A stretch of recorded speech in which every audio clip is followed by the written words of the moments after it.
তো hello guys, তোমরা সবাই কেমন আছো? আশা করছি ভালো আছো। ভালো তো থাকতেই হবে, কারণ তোমরা আমার ভিডিও দেখা শুরু করেছো। আজকে ছিল আমার অফিসের হাফ ডে। তো সেই মতো আমি ঘুম থেকে দেরি করেই উঠেছিলাম। উঠে ব্রাশ করছিলাম বাইরে বসে, তখনই দেখলাম যে আমার মাথার অবস্থা খুবই খারাপ, কারণ আমাকে চুল কাটতে হবে। তাই আর বেশি দেরি না করে মুখ হাত পা ধুয়ে ঘরের ভেতরে চলে গেলাম জামা প্যান্ট চেঞ্জ করার জন্য, কারণ এই জামা প্যান্ট পরে আমি চুল কাটতে যাবো না, কারণ কেমন একটা লাগছে।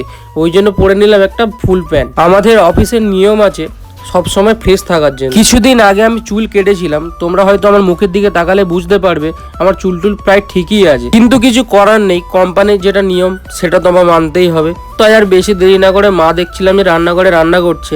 আমি মাকে বললাম যে মা, আমি চুল কাটতে যাচ্ছি। আমার বাড়ির কাছে প্রায় অনেকগুলো সেলুন দোকান আছে, কিন্তু আমার কারোর কাছে চুল কাটে ঠিক একটা পোষায় না। তাই আমি চলে গেছিলাম আমাদের বাড়ি থেকে একটু দূরে, সেখানে চুল কাটতে। সেলুন দোকানে গিয়ে দেখি দাদা অলরেডি একজনকে চুল কাটছে। আমি আমাকে জিজ্ঞেস করলাম যে আর কজন আছে? বলছে যে এখনো 3 জন আছে, তুই একটু বস। সেলুন দোকানে গিয়ে আমার বসে থাকতে একটুও ভালো লাগে না, আর যদি দেখি যে আমার সামনে এতগুলো মিরর আছে, তাই ভাবলাম যে একটু চুলটাকে নিয়ে ক্যাদ মারা যাক।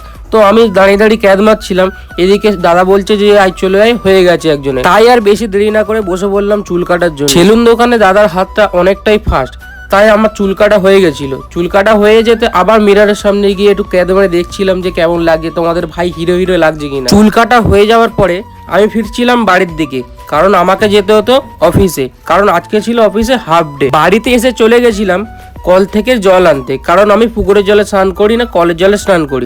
এত গরম পড়ে গেছে, তবুও দেখছি যে কলের জলটা খুবই ঠান্ডা। তা বললে কি হবে, তোমরাই বলো, স্নান তো আমাকে করতেই হতো। স্নান সেরে চলে গেছিলাম অফিসের ড্রেসটা পরতে। একটু তাড়াতাড়ি করে আমি ড্রেসটা পরছিলাম, তার কারণ ওখানে গিয়ে আমার কিছু কাজ আছে। তাই আর বেশি দেরি না করে বেরিয়ে পড়লাম অফিসের জন্যে।